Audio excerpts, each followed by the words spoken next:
So yeah, I'm just like really appreciating all of the opening and relating that we're talking about with people and with nature, and how downstream of that is the children, the future generations, and how they might grow up in a new, beautiful world because of the collapsing that's happening.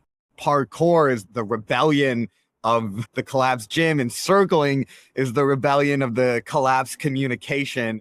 As the world collapses, what might rebel out of that, and how does our work contribute to that as something beautiful that is left behind in the wake of our trauma, of our pain? Yeah, welcome to the Evolvement Play podcast. My guest today, Guy Sengstock from the Circling Institute, one of the founders of the circling practice. Guy's been a guest before. People are not familiar. Circling is a practice, a dialogical practice, what Guy refers to as a yoga of communication. It's a set of techniques for helping us open more deeply into the intersubjective space. And it's a very powerful set of techniques that we've incorporated in a number of ways at our retreats. And most recently, Guy was able to join Kyle at a retreat that we taught, or a 3-day embedded experience we did in the Bay Area. And apparently it was a really, really powerful connection of these ecologies of practices. Kyle was very, very impressed with the unique sort of ninja skills that Guy has cultivated over, 20 plus years of this practice? Yeah. I think it's probably 26, 27 years at this point. Yeah. Yeah. So I figured we just have Kyle and Guy and have a chat about what they experienced and what they're seeing about the intersection of these different practices, and go from there. So right before we started recording, Guy, you were saying that you've started the tree climbing practice that you're doing with your son, who's just pretty small, right? 3-4 years old. Yeah, it's interesting because first of all, one of the things I'd love to talk with you guys about, right, is I have a feeling your relationship with parkour, yeah, right, and my relationship with circling, I want to explore it with you guys, but I have a feeling that there's something fun. There's something fundamentally, there's a coherence between the two, right? But what was great is I got to go out, and you guys asked me to kind of help facilitate a course in the Bay Area, which is where I live. So it worked out for me to come out and bring some circling there. And so I got my first exposure to parkour, right? And your guys' course. And your guys' course, I think is it definitely includes parkour, but it implicates so many different things.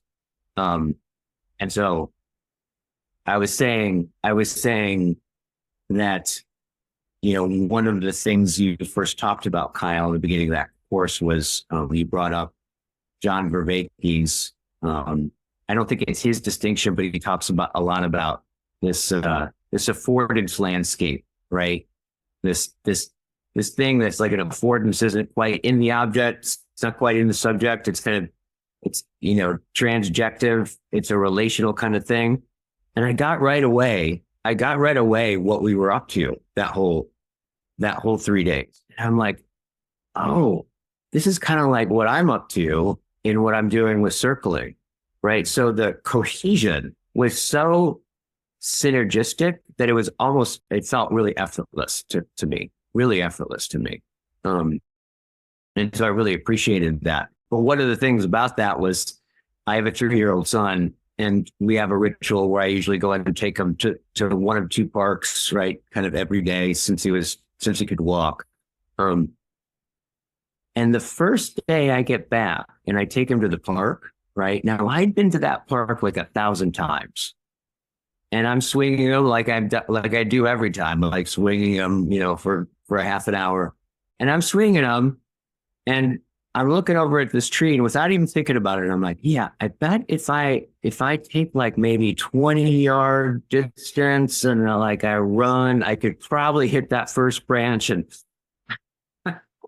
yeah, and I was like, that's the Affordance Landscape, right? I had never thought, I had seen those trees, 1,000 times. I had not once thought about climbing any of them or seeing them as something to climb on or anything like that. I was like, that's what he talked about. That's what Kyle said. One of the first things he said in the course is this will transform your relationship to nature such that it becomes something in which you couple with and can couple with, which is, I think, something that we've deeply lost in our, Absolutely. Yeah. And hearing that, I'm wondering, like, if that's also the relationship you're seeing in circling. It's like, okay, now that I have like a set of like psychotechnologies, a set of tools, I now see a person as an opportunity for connection. Yeah, absolutely. Absolutely. Or I see how I could connect with this person if I again, like, it takes effort to climb the tree, take effort to not just see the opportunity, but to participate in it. And it's like, oh, like, actually, I'm when I'm listening to a person, I'm now becoming aware of opportunities for connection. Right. Oh, in fact, just yesterday is a great example of this, or a couple of days ago. I was talking to a friend of mine who was born in China, like lived there till he was 2 or 3, moved to Australia, and then he was back visiting in China. It was he was struggling while he was there because he's like, man, I'm trying to get closer to my family, but like they can't even acknowledge that I exist at a certain level. All they can do is give advice and all this kind of stuff, right? And from one angle, right, that just looked like a door that was closed. But then we ended up in this whole conversation, right? Like this whole conversation where I was like, well, so there's you. It seems like there's what you call I. And this I wants to be acknowledged and seen by their family in these kinds of ways. And I'm wondering if in the Chinese culture, if that's the same I, right? Yeah. And it just opened up this whole conversation, right? That like by the end of the conversation, you had this insight like, oh, I've been trying to get my family to see this me that they don't even have an idea about what that is or understanding what that is. In fact, I don't even know what they call I. And then right. So he kind of all of a sudden saw this possibility of like, what would it be like to really get into that? Right. And then I talked to him a couple of days later and he tells me the story. He's like, yeah, after our conversation, we went up to a Taoist temple and I started to realize, oh, they have a completely different sense of what a self is. Right. And then he ended up having all these different conversations with, right, his family. The dinner table discussion was completely different, right? That he had before, right? And his whole emotional experience had completely changed. And I think how that comes back to your question is that at one level, I would imagine, like before circling, right? I would say that first conversation, we would just probably go into agreement that, yeah, that sucks. Your family's like that. It's like that for you. Mm-hmm. But like since circling, right, there were all of these different dimensions and options, just like for you, right? Like a rock, maybe in your first year of parkour was just something that was impossible, to where now a rock that you see is this opportunity to climb. I think it's in that way. I think it's very, very similar, right? Mm-hmm. Yeah, there's the analogy that's popping into mind is this sense of skillfulness. A practice that cultivates skillfulness opens up potentials, right? It opens a new affordance landscape. By the way, affordances comes from the work of J.J. Gibson. This is kind of the key work.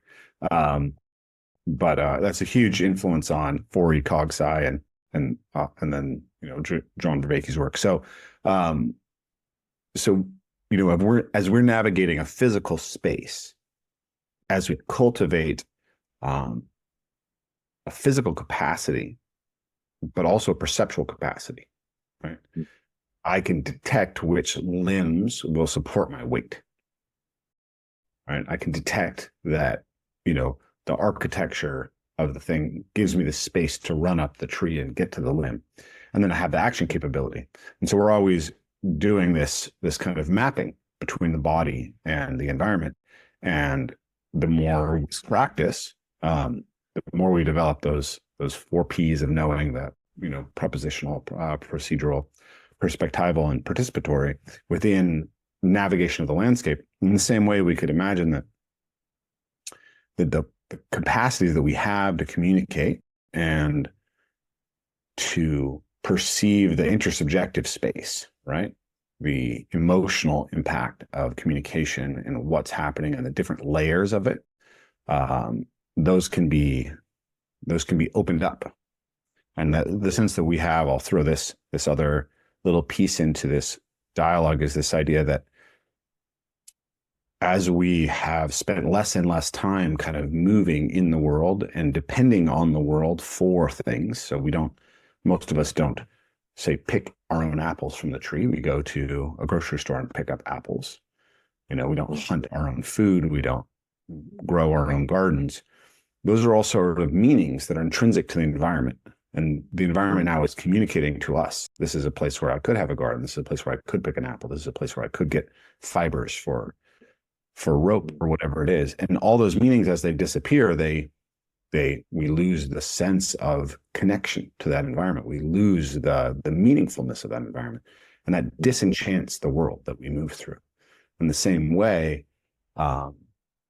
if we become collapsed in what we can communicate, in the layers that we can communicate to,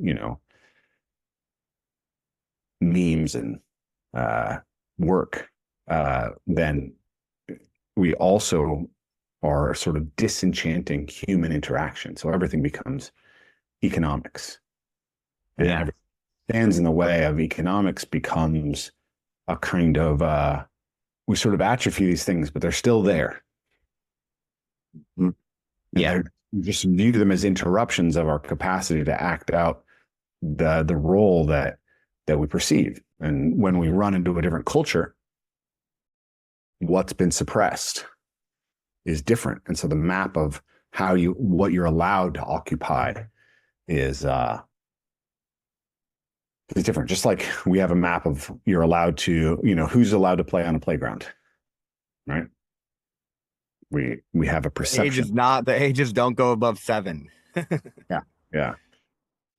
Okay. Well, you may have noticed that things have changed. Guy's computer situation zonked out, so now he's on his phone. But we will continue. So I don't know where we lost you. I was talking about this idea of how there's maybe a pressure from the kind of techno corporate scientific paradigm that has actually made us less able to navigate through the different aspects of self. Intersubjective space. Pieces of this intersubjective space. Atrophied our capacity to move through the landscape. Way that's gotten atrophied, I'm imagining, is distinct from culture to culture, right? Every culture sort of suppresses specific aspects of humanity. And we were trying to rid ourselves of the non-rational in some sense. But what are those little pieces that we learned to, but that we're still bumping over? How do we, and then just kind of the idea that just as parkour opens up this relationship to the physical landscape and this capacity to navigate, and then you can have skillfulness, and then you can become aware of all these relationships the body can have to the environment that are otherwise that we're otherwise blind to. We have sort of potential in our intersubjective navigations. I want to just jump in real quick, because basically what I heard is like we've collapsed all of the movement possibilities into like a gym and like a yoga studio.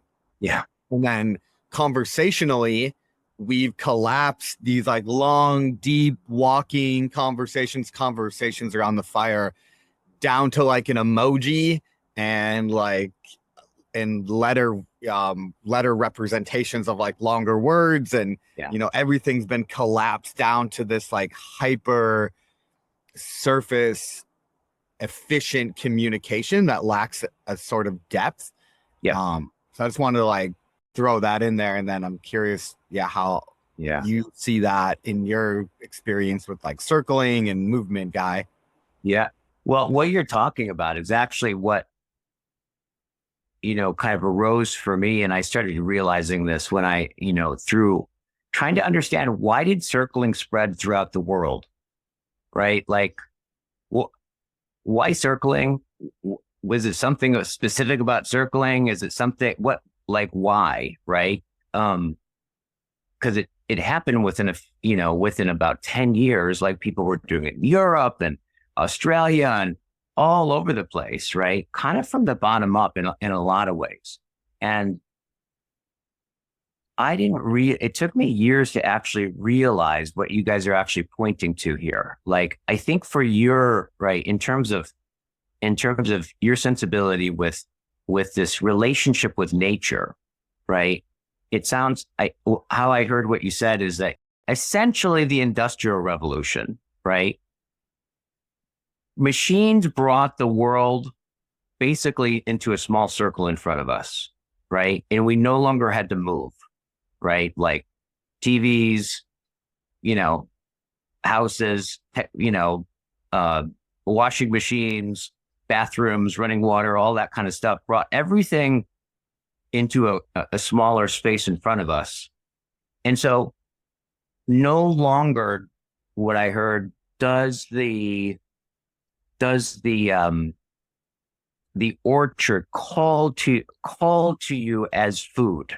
Thus, you would have to walk out and pick it and have a relationship with this, where the earth stops being that thing that calls you, in some sense, calls you into relationship with it, right? In this way, because everything became into a small circle in front of us. And as you had mentioned, Kyle, this really strange thing happened. It completely transformed our relationship to our body, right? I would say before the Industrial Revolution, I don't think we had such a clear idea of this distinction that everyone's haunted by, which is called physical fitness, right? Because life was just hard enough, right? Like living and moving were coupled. And so all of a sudden we stop moving and we get fat and we develop all these diseases. And at some point we realize there's this thing called physical fitness. And then you pointed out this weird thing that happened. How we then dealt with that is we started creating rooms that concentrate energy, right? That you pay to go into, right? And you move, right? In this concentrated energy in order to make up for everything that you lost, right? So in some sense, that really transformed our relationship to our bodies and to the earth. Now, I think something similar, and, you know, and thus there's something called parkour, right? Thus, right, that uncollapse afforded this practice in which we take up again this deep coupling with the earth in a very physical way. That's not in a gym, right? It's not manufactured. It's like this, in some sense, this way of opening to the world again, right? Which I would imagine is what necessitated and afforded parkour to come into existence as a thing. Now, I think there was another kind of revolution that I actually don't hear talked about a lot. And I think the internet put it on steroids. I think it first happened, the first intimation of it was the answering machine, But at some point, two-way communication, right? Or two-way information exchange or connection got uncoupled from relation, right? Before, now we had, right, TV and newspapers, there was one-way communication, right, that was uncoupled from relationship, right? But then the answering machine was the first thing, and then texting and email and social media and all this other, all of a sudden it became on steroids, where like now most relationship is optional. Mm-hmm. You think about this, like almost all relationship is optional, right? And whenever you uncouple something, right, your nervous system is always going to conserve energy, right? So it's always going to do the easiest thing. So if I have to if I have a choice between calling you on the phone, right, and dealing with this awkward, ambiguous, filled interaction that you could say something that I misunderstand that puts me in therapy for 10 years, right? Rather than that, I could just send a text, right? I'm going to just send the text. And then you just add on more and more high-speed technological ways to do that. And now we're at a point where, like, on some level, I think all three of us have identities out there saying things on an internet, right, that we don't quite know about, that when we open up our Facebook, we're going to find out what they did in some sense. Like, it's so, I don't even know how to think about that now, right? But so, yeah. Our spirits move without our bodies. Have you read David Abrams' Spell of the Sensuous? Yeah, it's a great book. Yeah, so I mean, he would track that back all the way to the origin of the written word, right? Because the written word is the first decoupling of the capacity for communication, or for the, I'm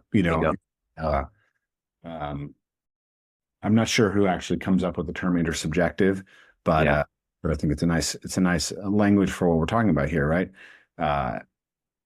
I can enter an intersubjective space with Plato, because things were written down. But prior to that, I couldn't. And but there's obviously misinformation because Plato is not a real embodied person. And that decoupling, it's like obviously we're currently recognizing, I think, how damaging the smartphone is, right? I'm reading The Anxious Generation by Jonathan Haidt right now, but I'm also reading The Secret Garden by can't remember the author, but it's a very famous children's novel, and it's about a little girl who was raised in India during the British occupation of India. She's very ill and she's completely ignored by her upper class parents, and so she has no socialization. So she's completely isolated in relationships that have no real depth. And so she's sickly and angry, and she has no connection with the world. And then she goes to England, and she's met by homely English people. She has this maid who doesn't know how to properly be a maid, and therefore actually has a relationship with her. Garden, she grows and becomes a human being. She is shaped into being a human being by the love of this maid and by the nature that's around her. And that distancing of ourself from real relationship, and the power of the written word to provide a facsimile without a lot of the depth, has been something that certainly the upper classes of Western civilization have been dying from for a very long time, right?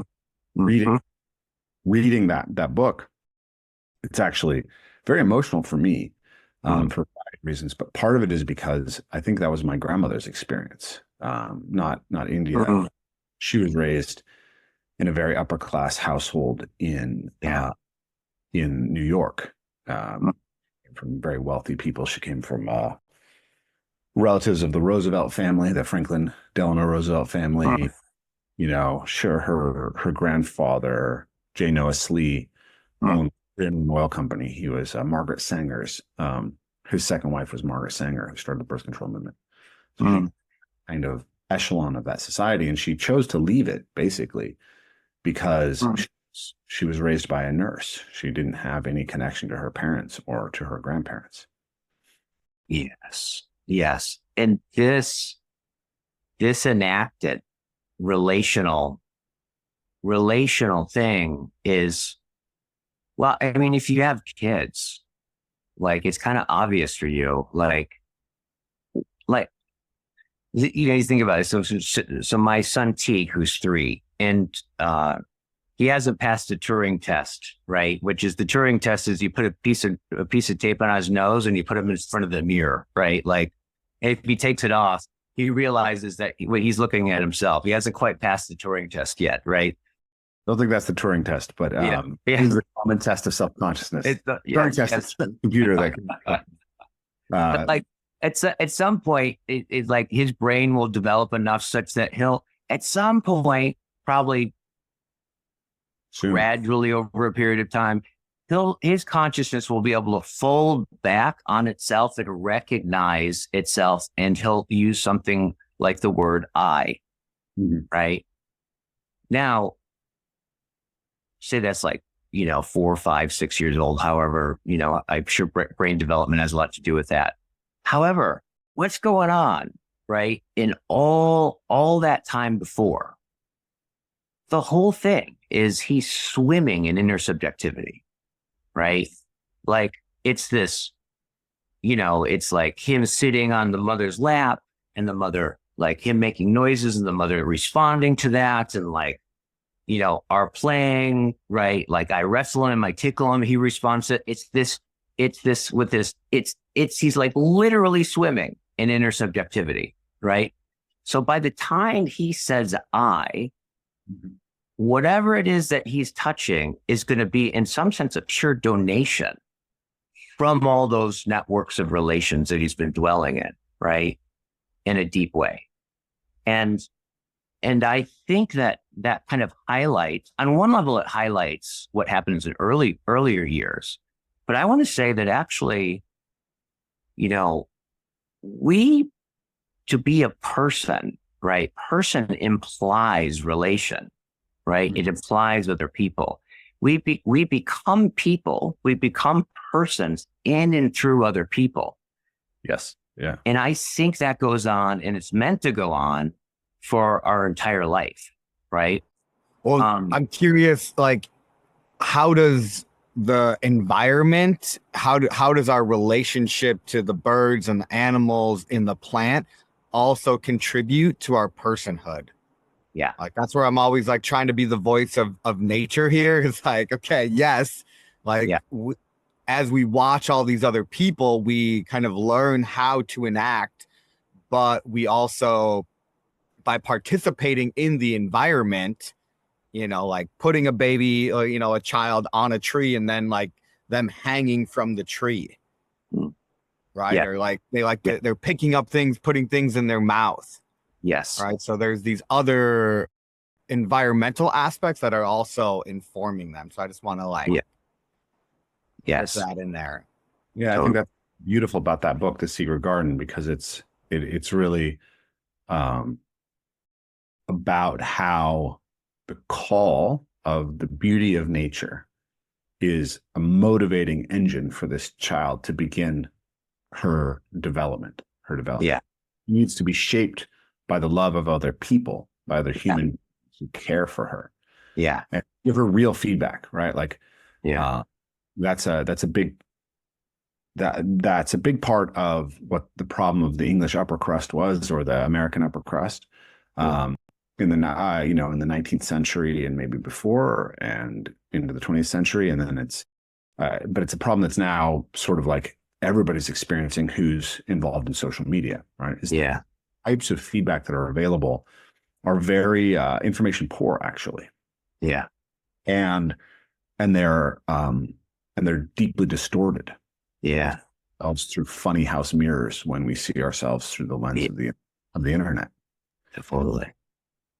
And the same thing is true. Like, you can really, like, this story is about how being in a different culture, right? In a culture where there's this extreme racial hierarchy between the English and the natives, and she doesn't understand the cultures of the people she's raised by. Mm-hmm. She gets zero feedback about who she is and how she's perceived and how she is. So she has no self-consciousness of her own impact on other people. And then another boy who's raised by servants, basically. He has no peers, he has no siblings, his parents are not involved. And he's a tyrant because he has no sense of how his self impacts other people, because he gets no real feedback from other people. Yeah. And that was the problem of the intense class structure in many ways, was that it created this potential for people to interact with a complete facsimile of human reality. Because the feedback systems weren't enough to generate the intersubjective space that could give you the right kinds of information to shape yourself.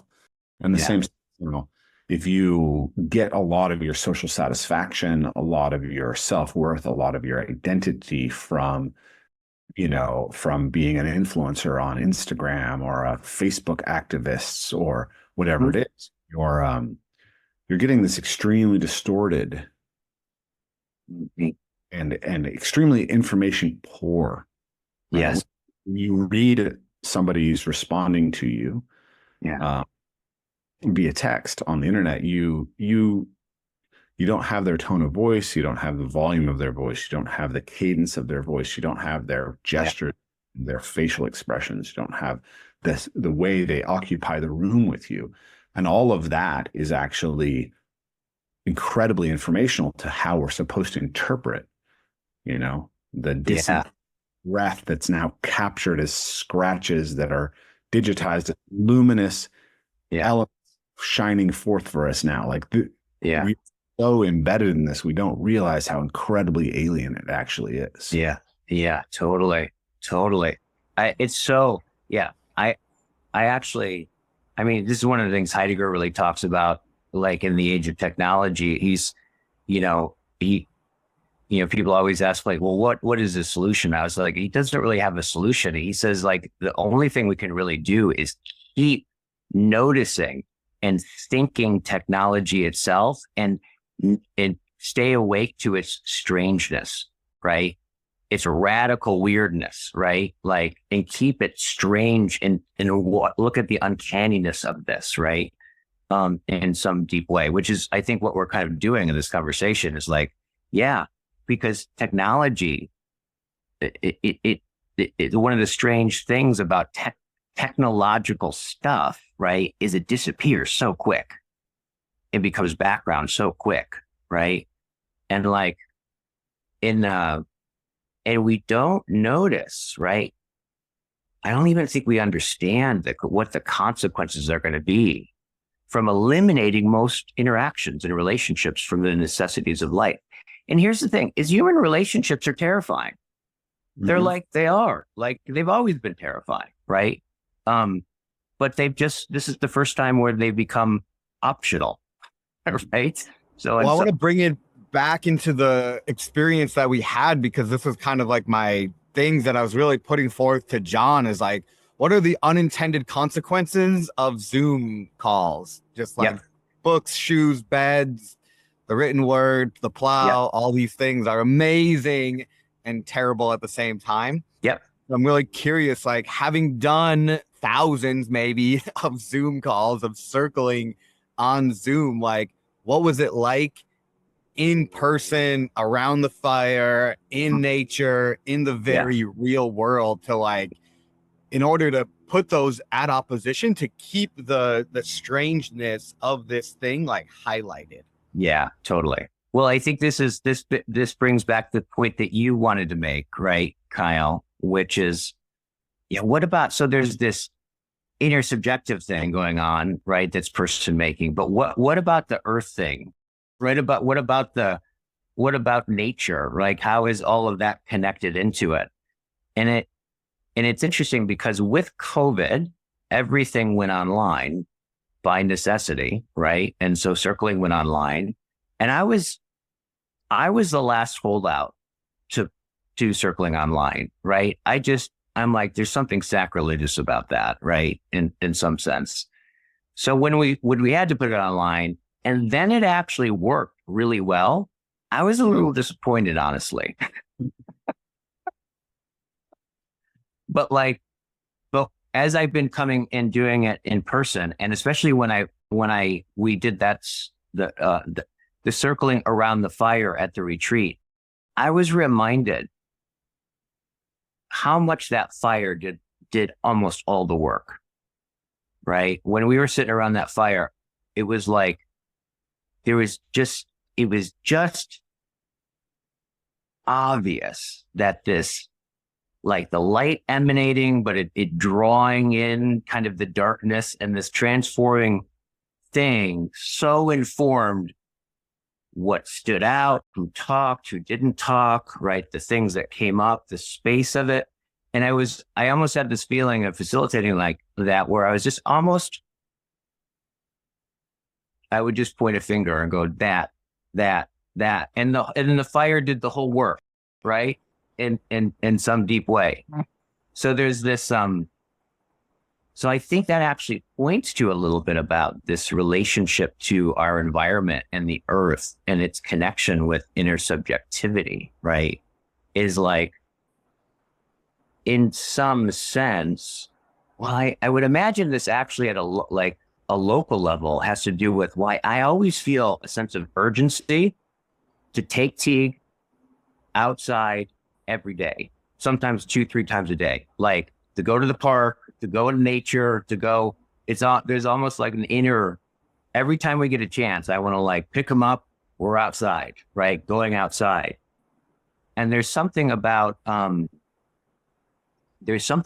like, in some sense, the adult is mimicking, right, the salience landscape of what is and isn't important, what we do and don't pay attention to, what comes forward, what trees we climb, what park we go to, who we talk to, who we don't, right?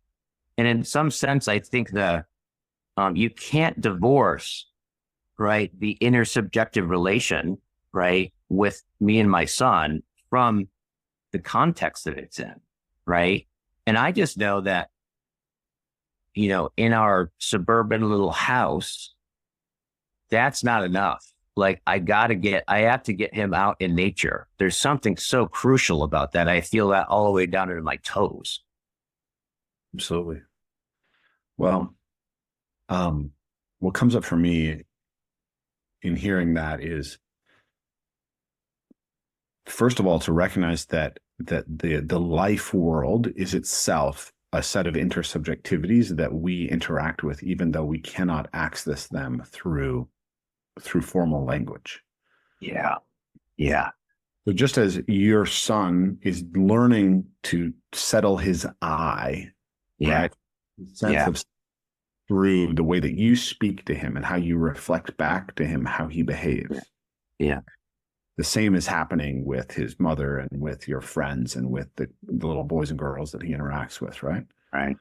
That's true also of the animals, right? If he's around a cat or a dog or the birds, they're going to reflect back something that's actually meaningful, right?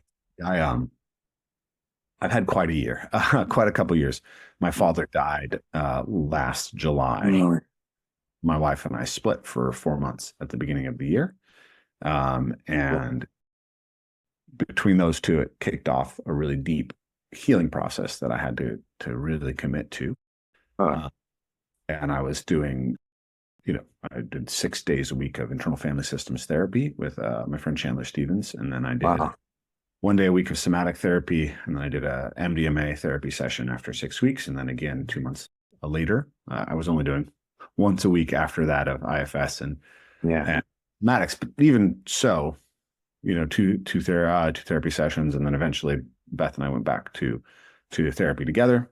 So it's been a really, really intense year of trying to heal myself. And one thing that happened is that cats now come up to me in the neighborhood. Interesting. Yeah. That's so good. It's so something like at at the retreats that we taught this year, people came up, multiple people who had known me for a long time came up to me and said, "You look different, right? Your face is softer." Mm. John Vervaeke gave me the same feedback, and so that was what I was like when I was a kid. I had a really, really good relationship with animals. Animals just inherently trusted me. We lived in this big, huge, sprawling house with all these windows and lots of things for animals to begin to. So there are always birds and dragonflies and things that needed to be saved. And so I was always the person who had to climb and do parkour to go catch the animals and take them outside. And so I learned to have a certain gentleness with the animals. And I spent a lot of time around dogs and cats as a kid, and I worked with horses. And so I had that. And there was a certain point where I kind of lost this sensitivity to the animals, where they could feel in me the ability to respond. And I noticed that like it was harder for me to get a cat to come sit in my lap. Now on my walk, like I have like 2 or 3 different cats that will run up to me when they see me walking through the thing. So that's an intersubjective space that's telling that there's something in me that's different than it was before. Yeah. Yeah. I want to like double click on this, because I think this is so important, and you have a baseline, right, to like refer back to, of like, oh, I had this experience, and then there's this gap, and now I'm having this experience. And there's this kind of like tragedy that we're in, where a lot of people aren't going to have a baseline experience of interactions with nature. Like I had the same thing. The birds are constantly reflecting my internal landscape, like either flying away from me or flying towards me. And it's like people and feedback and coupling. And so, I just really want to like highlight, like, that's like amazing. I didn't know that. Like, so that's like really cool. Like, keep tracking that. For sure. And I just want to like really highlight, we're getting feedback from people, but how do we get feedback from the environment? And something I was talking with John and Chris about too is like, can we actually bring these circling skills to a tree, to a plant, to the kind of animate world? And this came up earlier in our conversation as like a set of skills. It's like, is this kind of like fantasy communication with nature, like that we kind of like categorize as like, that's like some weird hippie, like voodoo shit. But it was actually like pretty common in shaman culture. And it's like, is that just a skill in the same way we've lost movement, and now we're, in the revolution of the breaking down of movement is this explosion of natural movement, this salience in tree climbing, this like crawling, moving epidemic. And then we've collapsed down communication in the human world. And then circling is the chaotic response to that.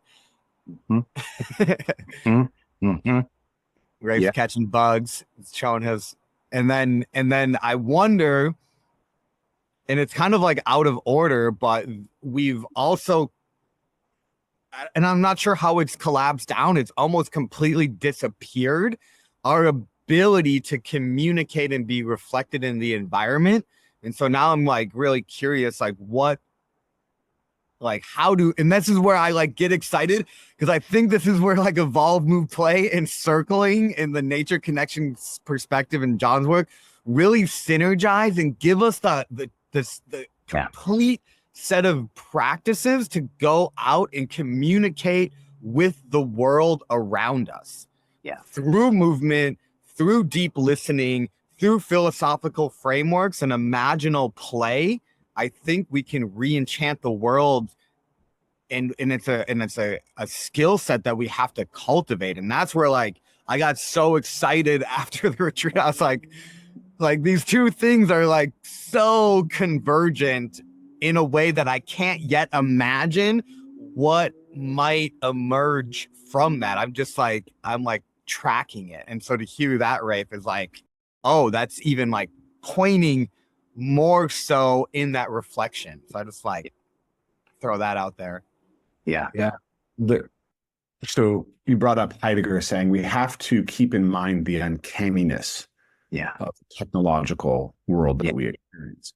But Yeah. we can't if we do not have access to the world that existed before it, right? Yeah.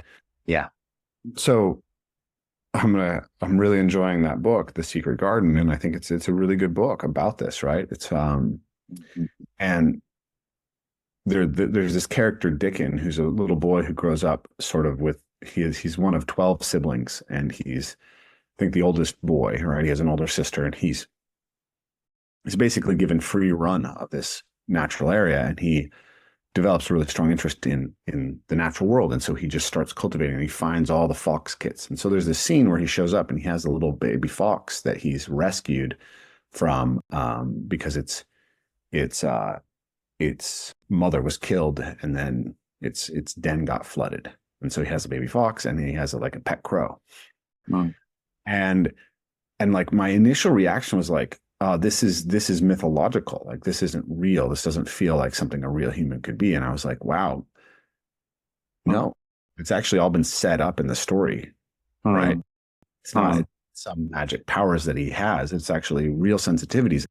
And what is happening that even me, who grew up at the end of Janaki Road, surrounded by this stuff, we can't even believe in our capacity to connect like that, right? Yeah. And the mode. And you know, if you read about the early Christian saints, like so many of them have that kind of thing where the animals are comfortable with them. Yeah.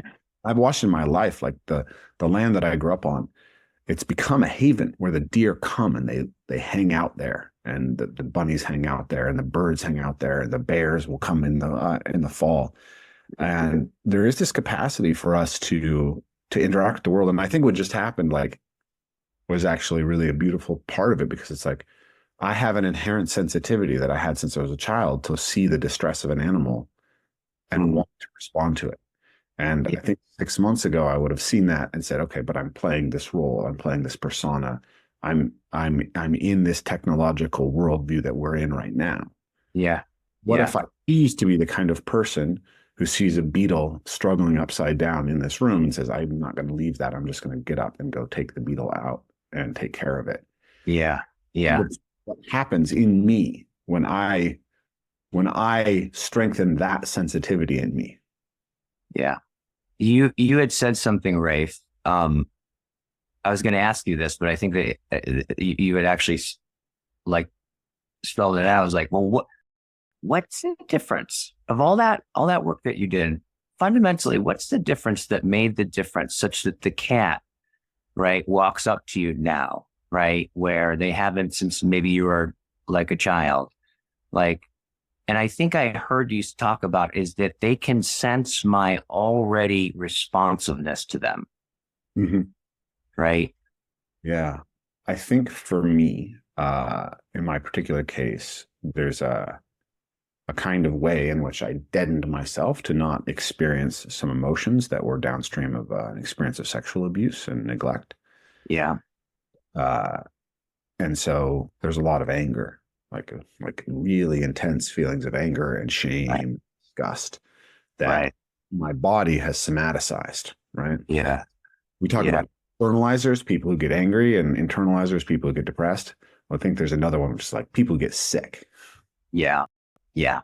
So my body's response to that at the time was to develop, irritable bowel syndrome and fatigue. Right.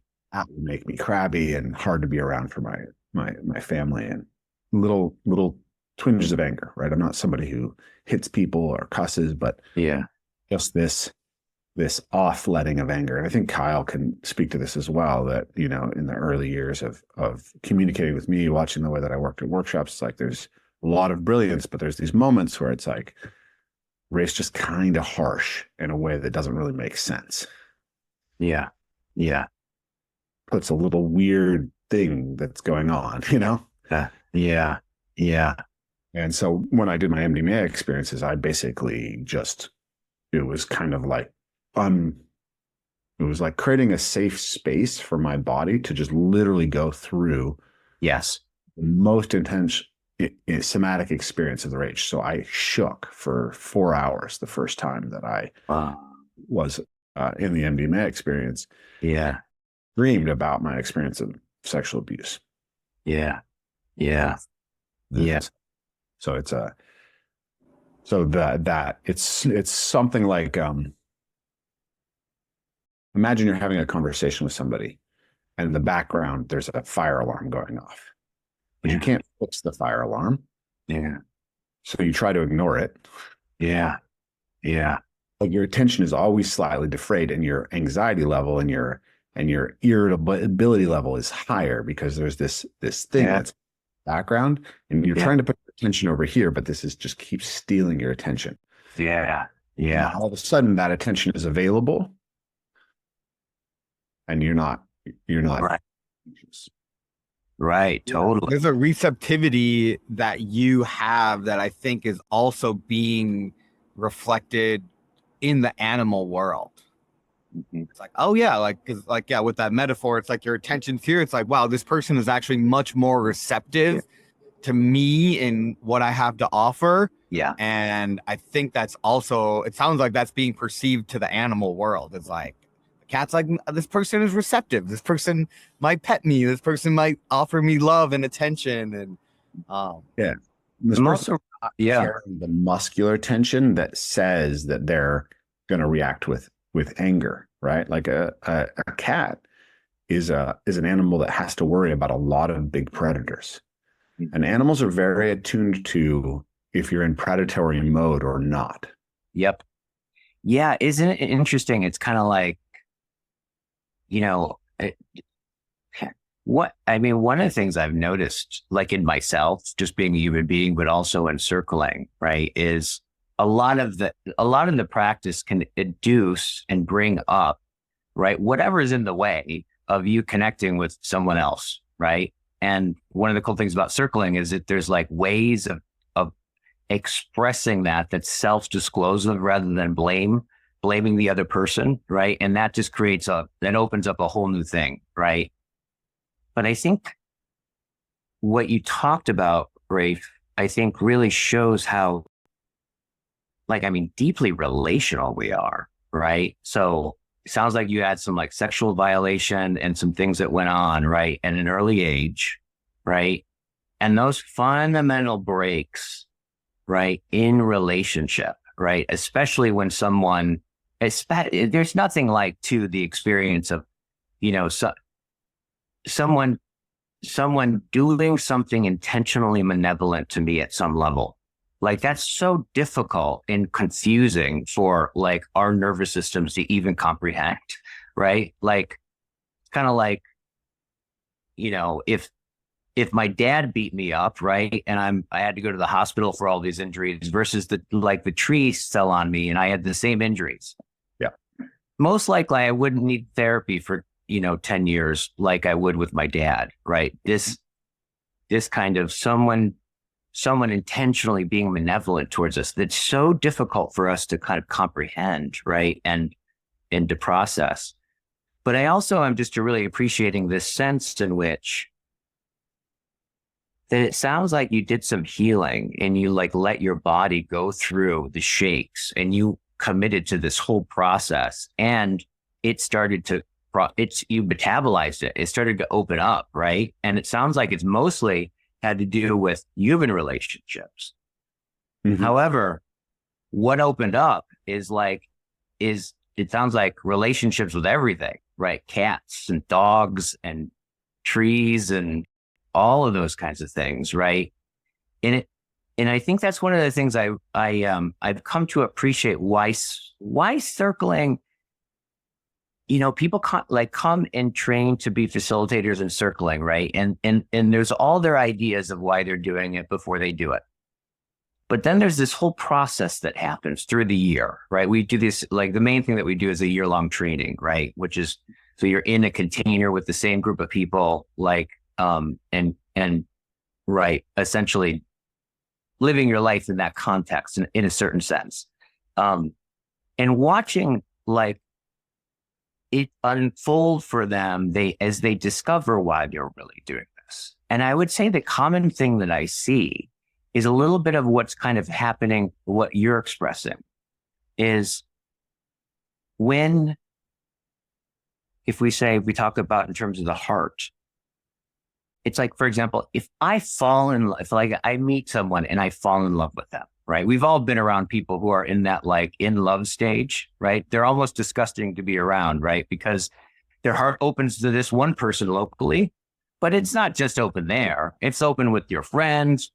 Like sunsets are brighter during that time. Birds are more beautiful. Your mother's less irritating, right? All of that. But I think the same thing is true with when our heart contracts. If I'm contracted with one person, right? It's almost like an artery gets clipped. It's not a vein. It's an artery, right? Like there's something universal about that. If I'm judgmental with one person or contracted, right, with one person, the sunset's going to be less bright, right? My mother's going to be more irritating, right? My relationship with everything will be, right, in conformity with that restriction, right? So I think I'm just appreciating just that sense of like, oh yeah, like you kind of, in some sense, you go deep into a resolution with some like personal relationships with your past that were hurtful for you. Mm-hmm. But in opening to that, you didn't just open to that situation or that person, but it sounds like you open to your wife, to your kids, and now animals, this core sense of relationality, right? Of how impactful that is. Yeah. So I think what comes up for me is the sense of like, yes, everything affects everything, but some things affect everything else more asymmetrically. Yeah. Right. Yeah. So if my wife and I are a really sweet, beautiful place, it downstreams to our kids. Yep. Right. Yep. But if I have a really great relationship with one of my kids, it doesn't necessarily start fixing my dynamic with my wife. Yes. Yes. But the most essential relationship, is actually to yourself. Yeah. Sounds selfish to me when I say that, but it's really true in a fundamental way, because if I cannot like love the parts of me that are hurt and weak and vulnerable, then I can't show up for those in other people. And this is a big part of like where my dynamic with my wife broke down pretty early in our relationship. Right. So like, we had on the surface like a really wonderful relationship in a lot of ways. We have a lot in common. We have a lot of attraction to each other. We care about a lot of the same things. But I think like at a really fundamental level, there was this one sort of error that started very early on, and that just kind of like eroded things for her, especially, or she was sensitive to the erosion over time. And fundamentally, it was that my reaction to the wounds of my childhood was to become callous and to like really sort of try to like, I sort of like insisted the emotional pain inside me. Yeah. And then killed my sensitivity to it. Yeah. So then I felt actually most of the time really okay, right? Like I was not experiencing emotional distress from what had happened. In fact, I went to therapy when I was like 30 years old, and I told her that I'd been sexually abused, and she like tried to dig in with me. And I was like, I just don't really feel anything about it. It just doesn't seem to be salient to me. But at the same time, having insomnia, and at the same time, my stomach's, completely messed up, and I'm trying to find every way of understanding and fixing these problems. Yeah. My wife, on the other hand, she is really good at projecting that she's okay. Yeah. Really good at sort of like not sharing her distress with other people, but she's actually really distressed inside. Yeah. I was very initially sensitive to her distress, but when I couldn't help her with it, when I couldn't navigate the relationships that were hurting her, and she wasn't willing like me to cut off the relationships that were harmful, there was a part of me that became really, I think, angry with her, really like disgusted with her that she was too weak to make herself callous to those relationships. Yeah. Yeah. Yeah. So, so over time, I became sort of less and less willing to show up for her pain. Yeah. And, Yeah. and that, and she's very good at making herself convenient and easy, but then she's hurting. She's hurting. Yeah. Yeah. Yeah. And so when I went and when I did all the IFS work and the MDMA work, like a lot of it's basically about going back to my 6-year-old self and my 12-year-old, which were two of these places where I was really badly hurt, and just having compassion for those kids and being and love them for who they were. And then when I can see and love those most wounded parts of me, Yeah. that when my wife Beth, when she comes forward and she's got her wounded inner child, I have so much more capacity to sit with that and to show up this with it. And then it shows up with my kids. My kids have not had, the same kind of trauma that I have, but there's always these ghosts, these shadows that get passed down, whether we, how hard we're trying to hold them off if we're not doing an active healing work. And so there's these little glitches, these little alienations that have been happening. And my son was starting to have anxiety, and he was kind of hiding himself away. And he's this incredible parkour athlete, and he was telling me he didn't like parkour anymore. And I was like, I don't think you don't like parkour. I think you don't like me. Mm. Mm. Mm. And as I opened that kind of intersubjective space with Beth, like I would sit with her for 2 hours and just chat every night after we broke up, but it was still happening. And then it was like when my kids came to me and they needed to talk, I was more available. I was more able to show up, and to show up in a better way, and to show up with more of a heart openness. And then you just see them blossom and blossom and blossom. And so there's a kind of like, there's a prioritization of where you got to heal. And for me, it starts with you and the parts of you. And then it goes to the most important, the married, it's the spouse, right? Yeah. Relationships, and then it moves out from there. Yeah, totally. I so relate just with what you're talking about, and that there's nothing like those relationships that can right, reveal those things, those lack of relationships of I have in myself, right? Like in some sense, some of the deepest work that I end up doing is my wife sharing with me, like really sharing in such a way that I really get it. Something I'm doing that's like deeply hurting her or affecting her or disappointing her or something like that. Right. My openness, like over the years I've worked on, because my first instinct is to I can't tolerate the fact that something that I would do wouldn't make her happy. Right. So obviously I'm not doing it. Right. But opening to her, to the impact I've had on her has, like, just like what you're talking about, has led to making decisions in my life and like looking at myself at ways that have been probably the most transforming experiences of my life. So I really appreciate what you're talking about, Rafe, and like where you went to with that. Yeah. I just want to highlight that what Rafe said, like those relationships to ourselves really benefit everything downstream, and sometimes the things at the bottom of the stream are not as impactful as the things up the stream.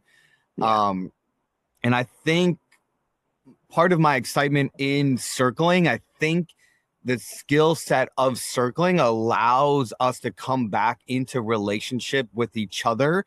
That is kind of like like therapy's been like outsourced. It's like, I'm imagining back in the day, like therapy was having a deep conversation where your elders could educe and, reflect back those parts of yourself that were illuminating, such that you could call your behaviors into question, because you're getting these tight feedback loops with community members that are like, oh, like, and so I think, and I was having this conversation with Karenna about, she kind of told me how she raised one kid And then she was doing circling while she was raising the other kid, and how that kid was showing up.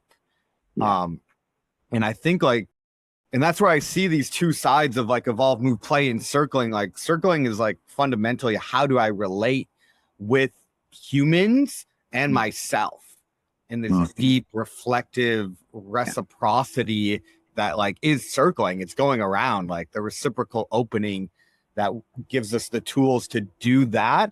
And then I also see evolve, move, play is that in a physical capacity with the environment. Like I open up to the environment opens up to me. And so there's a separation there, but there's a convergence when they come together. And I play with somebody in an environment. I also it reveals to me how I'm showing up in that relationship.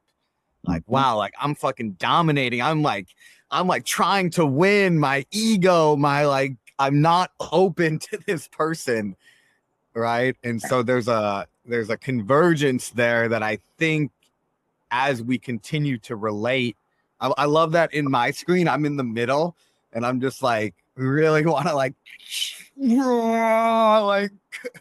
pull these things together, or like, I actually want their roots to entangle in a way that this like third thing pops up. So yeah, I'm just like really appreciating like all of the opening and relating that we're talking about with people and with nature, and how downstream of that is the children, the future generations, and how they might grow up in a new beautiful world because of the collapsing that's happening, right? That if parkour is the rebellion of like the collapsed gym, and circling is the rebellion of the collapsed communication.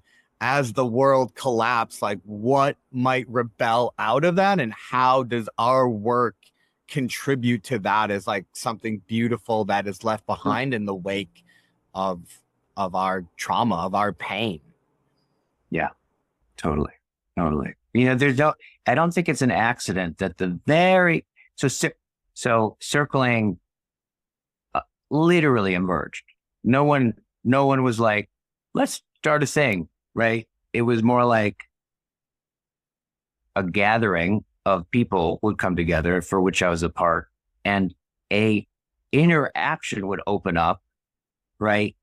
6-10 hours later, inside, by the way, usually inside of like a redwood grove, right? Inside of a redwood tree, right? A lot of the very, very beginnings of circling was always out in nature, right? Around a fire, spontaneously. So in some senses, like the gathering of people in which particularly Jerry Candelaria and I started to take notice of there's something that keeps happening that's deep and profound in ways that are different than all the deep and profound things that we were involved in at the time. Right? And so Jerry and I just started it caught our attention and started paying attention to it. And then out of that relationship, right, evolved or became circling. Right. And in some sense, that's still my relationship to it. Like, just like what I'm imagining parkour is for you guys. It's like, it keeps yielding on one level. Like on one level, you probably know what parkour is, but at another level, like the depths of it kind of keeps showing you more of what it is in some sense. And that's really my relationship with circling in a big way. Now it took something, it took years to understand what was happening implicitly and making it explicit. Man, I have such a respect for that process, because that was one of the hardest things I've ever done, is to take this thing that was happening embodied, embedded, right, in this way, and to begin to abstract out and making it explicit, because it's hard to teach unless you do that.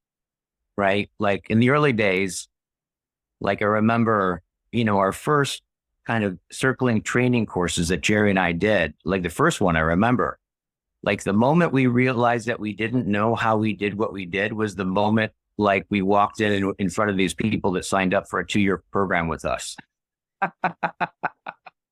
And, in the early days, we would just, how we dealt with that. We would just circle the shit out of each other and kind of hope for the best. And sometimes that worked out really well. And other times it didn't work out so well.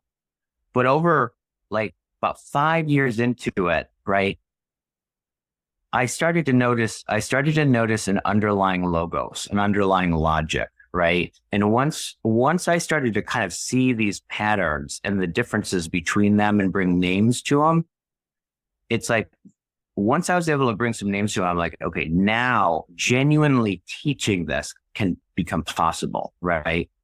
And that's what the art of circling is. Kyle's going to be doing that one. Which kind of, yes. Since it's come up, right? I know that let's talk about, you've got this program coming up, the Art of Circling. Yeah. When start? I'll just say, I think Rafe had almost the same process with like parkour and movement and retreats, that how it started and catching the through line and having the awareness to track that has like led to what EMP is today. Yeah.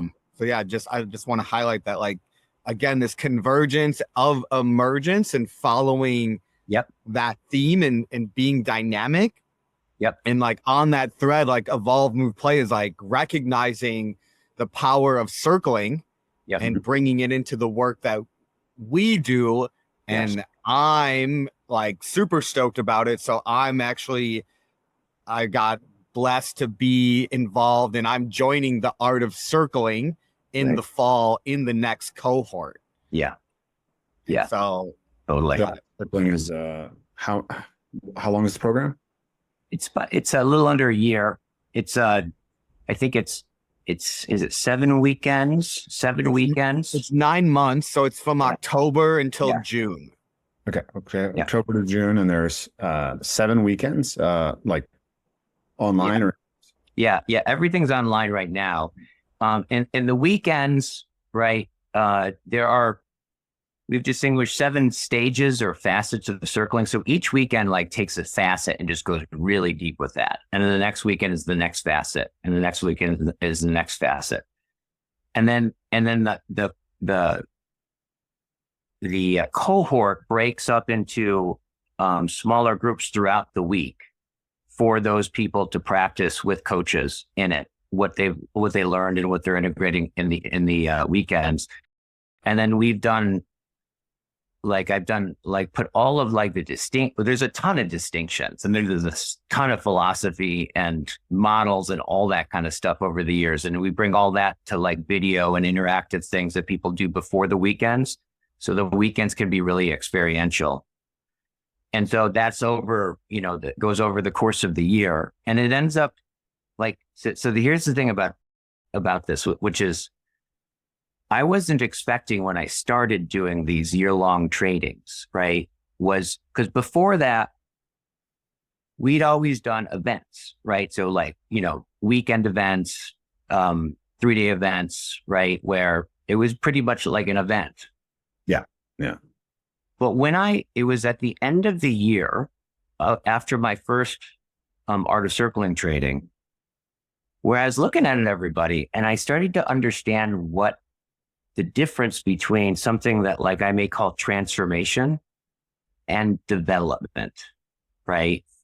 Like transformation is something like, and it can happen in an event, right? Life's one way, right? Like this happens, I get this, and like life occurs differently after that, right? That can happen. That doesn't really happen in space and time exactly. Yeah. But what I started to notice is like, with these year-long trainings, I was watching people respond at the end of the last weekend. Like I was just on a break and I was like sipping my coffee and I was just witnessing, everybody just chit chat, right, with each other or whatever.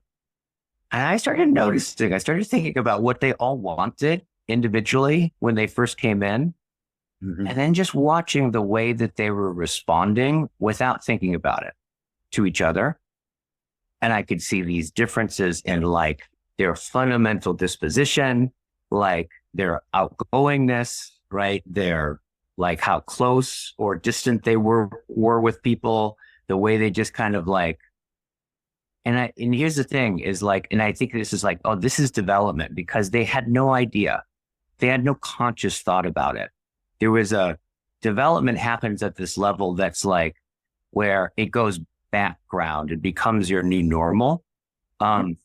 And that's really like the thing that I want to emphasize about, like, I think one of the true values of doing the art of circling is that there's all the stuff that you learn, right? Explicitly. There's all the stuff we talk about. There's all the practices that you do. There's all the things that are really, really explicit.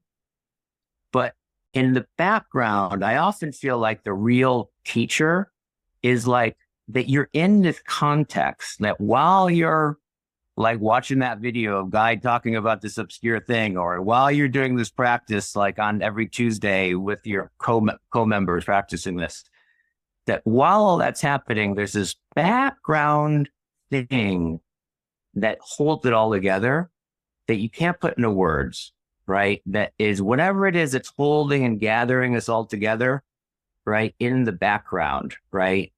That we're all dwelling in. I often feel like that's the magic of it, right? That's the real teacher, is this whatever's holding the whole thing together and gathering it and holding us in it, right? Over a period of time in our lives is the thing that's so hard to put into words that what people really, really get, right? It's this kind of non-propositional, deeply participatory sense of being present with one another that ends up being some of the deepest, most moving things I've ever seen people go through. I'm curious about what you're describing. What comes up for me is this idea of something like you can look at a set of tools that you have, right? We meet on these Zoom meetings. We practice these sentence stems. We do, paraphrasing. We do birthday circles. We do, different things, right? Yeah. And you have a specific set of teachers. You have a specific kind of. So go ahead and keep talking. I'm just going to buy myself a little bit more time here. Okay. Yeah, but I'm listening. I'm just going to send a little text here. And you can describe those things, and that's one thing. Yeah. But what you're excited about is something that maybe you can't fully describe. And I think of it almost like it's actually a spirit. Yeah. All of those things are a way in which you to evoke a spirit that has a transformational capacity to people. Yes. And I think that's something that's similar to how we feel, right? The retreats themselves have a kind of character that is not collapsible to any set of activities or people. You can list the features, but it doesn't really perfectly to what happens because you have to experience it to know what happens. Yeah. You've evoked the spirit of circling, and the spirit of circling, when it moves in people, creates something transformational. Yeah, really, really, really well put, Rafe. And it's also kind of like there's something mysterious about that. There's something like there's this it's something that shines forward, but also withdraws into the mystery. There's something about that like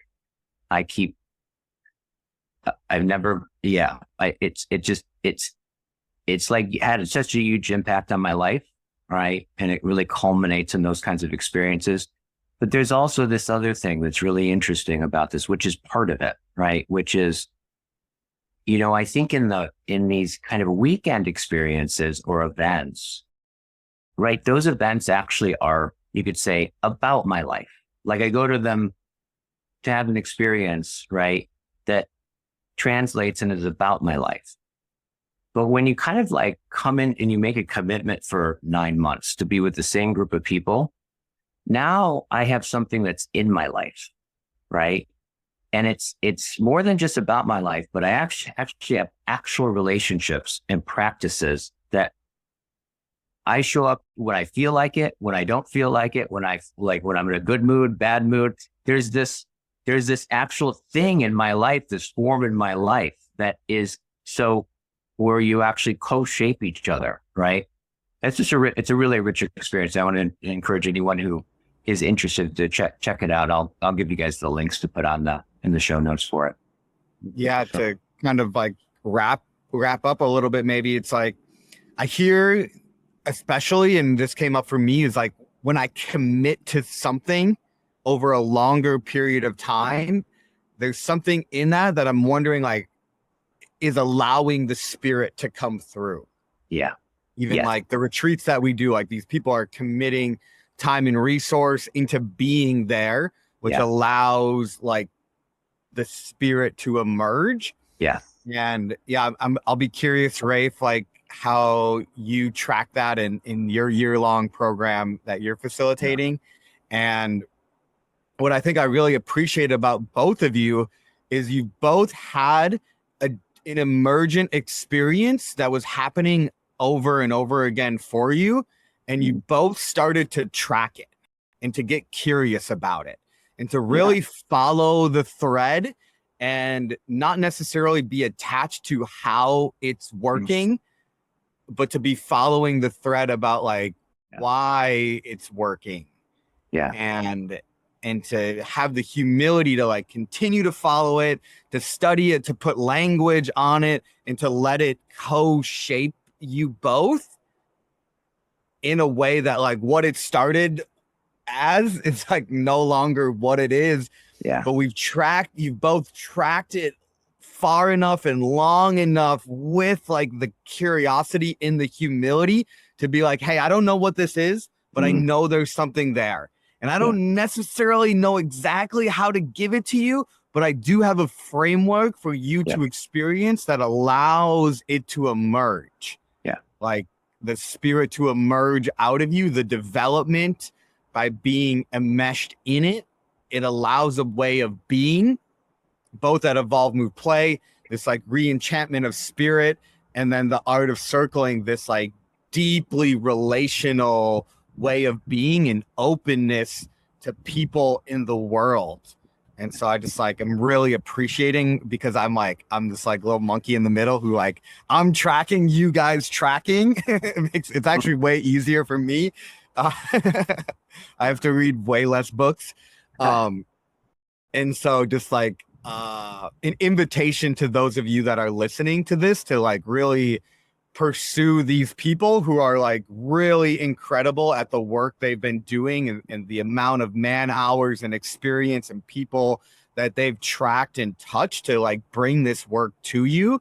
For me, I see like you all stepping into elderhood, hopefully, and to know that, that these experiences won't be along. Like we'll be in kind of like the second generation. So an invitation for people to get out and learn from these two people, like as they kind of like, as the next generation of you have the opportunity to step forward as the next generation of teachers and both of these things as they converge into the new thing.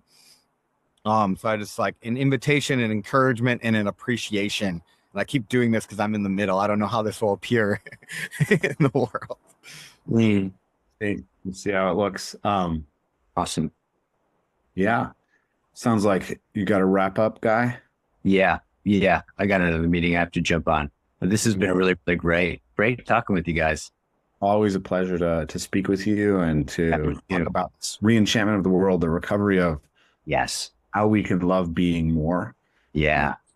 Connecting how we do that with our bodies in relationship to the landscape, in relationship to the tools we use, in relationship to each other, and then, with the words that we have and how we then use those to access those deep emotional spaces and that intersubjective and how atrophied that is and how desperately it's needed to navigate next the Cairo moment. Totally. Well, with our powers combined, we can help solve this meaning crisis. Yes, absolutely. And I'll promo, we're offering a special discount to anybody who wants to join the Art of Circling cohort with me in the fall in October. Link in the description. Check it out. Oh, Guys, thank you very much. bye-bye. All right. Bye.